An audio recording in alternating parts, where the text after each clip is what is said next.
several public figures, several people who vote Democratic and are in the public eye have felt the need to publicly demand that President Joe Biden change course and apply pressure on Israel to essentially end the war on Gaza. So one of the people who actually spoke on MSNBC of all places is the former advisor to Condoleezza Rice. She's also a former NSC spokeswoman. Her name is Elise Jordan. Yes, I understand that she is not the typical Democrat, but the fact that this was the type of critique that was uttered on MSNBC, which tends to provide cover for Democratic administrations, I think means a lot. So with that said, let's take a look. Okay, I'm so sick of hearing how upset President Biden is. The buck stops with him. If he wants to stop arms sales, if he wants to stop the bombs that are indiscriminately killing civilians, he can. He has the power. We don't need him going and his aides going to reporters and talking all background about how upset they are. Until those checkpoints are working and aid is going through, we don't need to be giving any more arms sales or money. It needs to stop. It needs to be conditional. It's ridiculous that it's going on unchecked and unfettered, and we're sitting around and talking how upset we are while we hemorrhage billions of dollars. It is stunning that that argument was made on MSNBC, but I'm very happy to hear it, and I think everything that she said there was correct. Now, today, President Joe Biden had what's described as tense phone call with Israeli Prime Minister Benjamin Netanyahu. Nothing has really come out of that conversation. Despite the media reports, despite the hype, there are still zero conditions on the military aid and the weapons that Biden plans to transfer over to Israel. He basically said, if you don't do X, Y, and Z, if you don't do more to protect civilians, well, then there's a possibility that we could have conditions for the weapons. But that's really not changing anything, really. Like more finger wagging isn't going to change anything that's happening on the ground in Gaza. It's going to do nothing to change Netanyahu's mind. There's no amount of carrots that are going to work. At this point, I think Biden needs to use his leverage and condition that military aid already on, how the IDF carries out this war. But to be honest with you, at this point, I don't even trust them to carry out this war in a way that's, mindful of the civilians, Cenk. I want them to implement a ceasefire at this point. And yes, I think Israel should have all of the defensive capability necessary to protect themselves from a potential terrorist attack in the future. But at this point, they are doing, they're carrying out a war in a way that is counterproductive to Israel and the Israeli people. I have no doubt that this is radicalizing people in the Middle East. Yeah, so first I'm gonna explain in a minute why you're seeing this public display of disagreeing with Biden from some sources that you might not see it from before.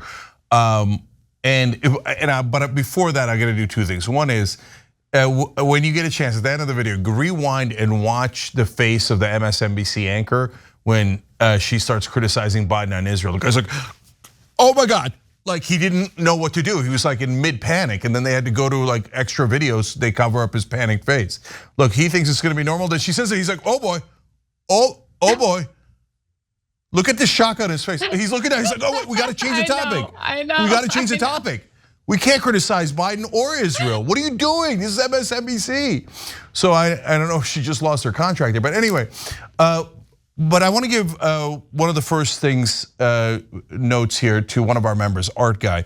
He said, Joe's gone from sternly worded letters to tense conversations. One of these months, he might actually take action to save lives. And that's really the heart of this matter, right? And I love doing the show with members, tyt.com/team to be one of us.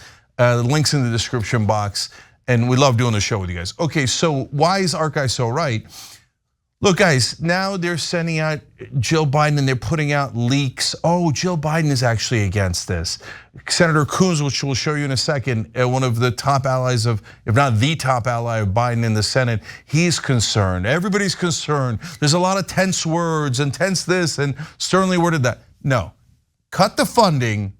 Otherwise, none of this matters. Netanyahu lasted, by the way, now that after this tense conversation, cue Netanyahu doing a press conference and slapping Biden across the face in 3, 2, 1, because that's what he does every time. So he'll come out and be like, yeah, Biden and I talked. I'm not gonna listen to a goddamn thing he says. Give me the goddamn money, Joe. And Joe's like, oh yes, yes, yes, right?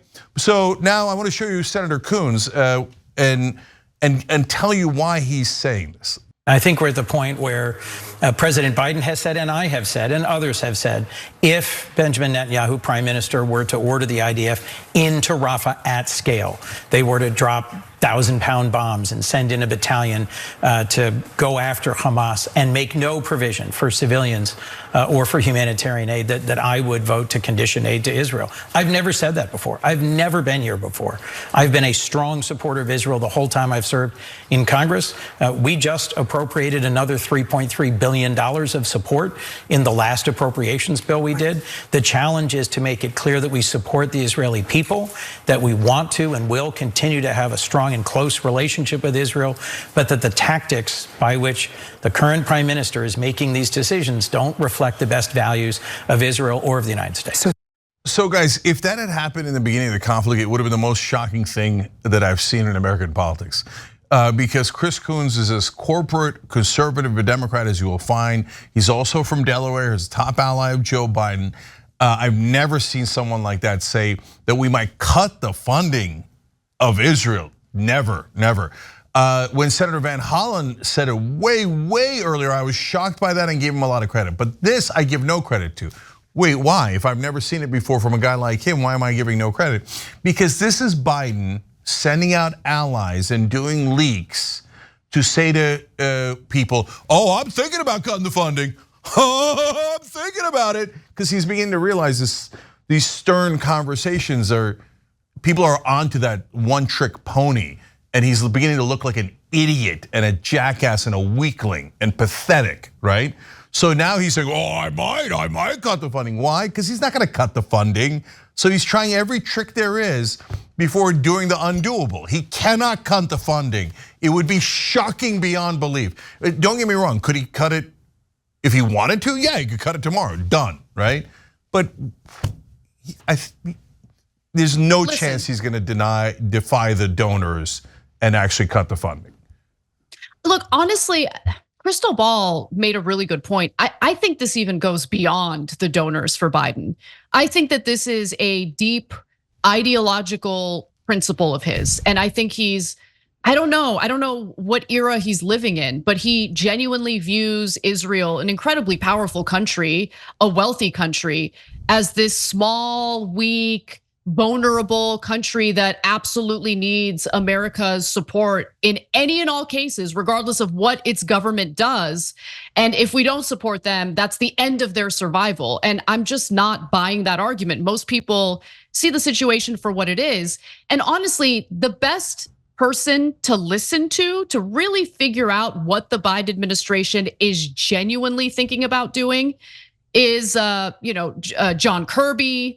In fact, let's read from Kirby right now. Let's go to the very last graphic here. So White House National Security Council spokesman John Kirby said, the administration was outraged by the strike, that killed the international humanitarian aid workers, and insists that I know. Just let me finish this.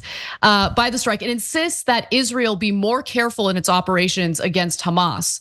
At the same time, Kirby made clear the United States wouldn't use military aid as leverage and hang some sort of condition around Israel's neck.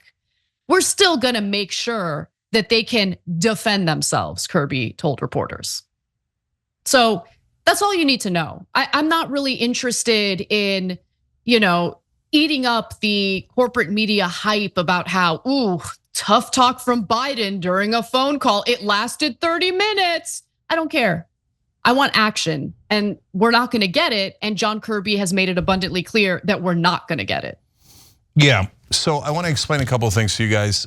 First of all, Joe Biden has taken $5.2 million from AIPAC during his career. And that's just AIPAC, it doesn't even include other groups that are aligned with AIPAC. And it doesn't include dark money, so God knows how much he actually took. But I know, Cenk, but what's the point of taking that money if you're not gonna win re-election? Because going along with AIPAC is so deeply unpopular during this war. It just doesn't make any sense. The reason why you take the money is so you can buy the ads and win re-election. No, this is chapter 4 of my book, Justice is Coming. The Democrats lost sight of the, like it started out by saying the ends justify the means, right? But now they've lost track of the ends.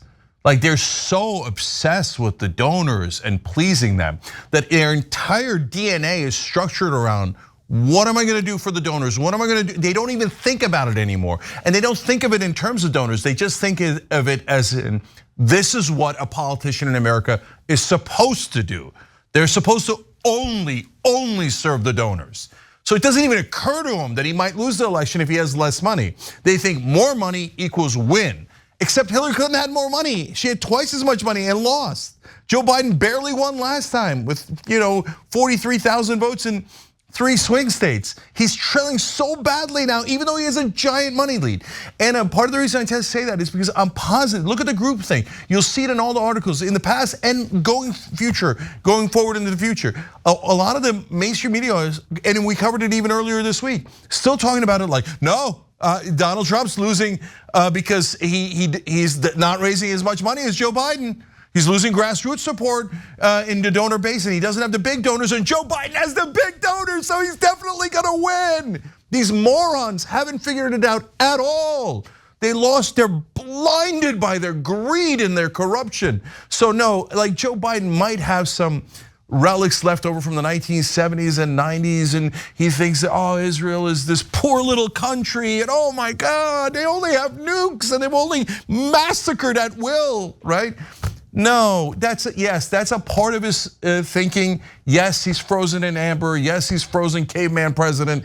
But overall, 95% of it is, what will I do? And like I cannot, and in fact, I will say this. I think the reason that Chris Coons and Jill Biden leaks and all of these things are happening right now is because he's partly trying to convince his donors to give him permission to cut funding to Israel. But I don't think they'll give him that permission. And guys, I don't want you to take this the wrong way. Not just about AIPAC or the Israeli lobby. There's defense contractors, there's every kind of donor in the world, and they completely own both the Democratic and Republican parties. Completely own them. So they're never, ever going to turn around unless the donors want them to turn around, and which in this case is nearly impossible. Well, maybe they need to lose to learn that donors aren't everything. Well, Hillary already lost, and she never learned. The Democratic Party didn't learn. The establishment media didn't learn, because the corruption is now in their DNA. They don't know how to do it any other way. I wanted to mention something that broke a little while ago. So I hadn't seen this until right now, and I'm sure you hadn't either, Cenk. So I wanted to just, I guess, correct the record. We'll see how this plays out. But Barak Ravid is tweeting that the Israeli Security Cabinet has approved the opening of the Erez crossing with the Gaza Strip for the first time since October 7th in order to allow more humanitarian aid to go in. And that's according to Israeli officials that Ravid spoke to. So we'll see how that is carried out, whether it is carried out and whether there's enough humanitarian aid that goes into the Gaza Strip. But you had earlier mentioned that they had blocked that crossing, and you were right about that. And about an hour ago, it was reported that they're planning on opening it. All right, God bless. That's positive development. We'll definitely take it. It means that they will starve a little less quickly, but that is definitely a good development. Thanks for watching The Young Turks. Really appreciate it. Another way to show support is through YouTube memberships. You'll get to interact with us more. There's live chat emojis, badges. You've got emojis of me, Anna, John, JR. So those are super fun. But you also get playback of our exclusive member-only shows and specials right after they air. So all of that, all you gotta do is click that join button right underneath the video. Thank you.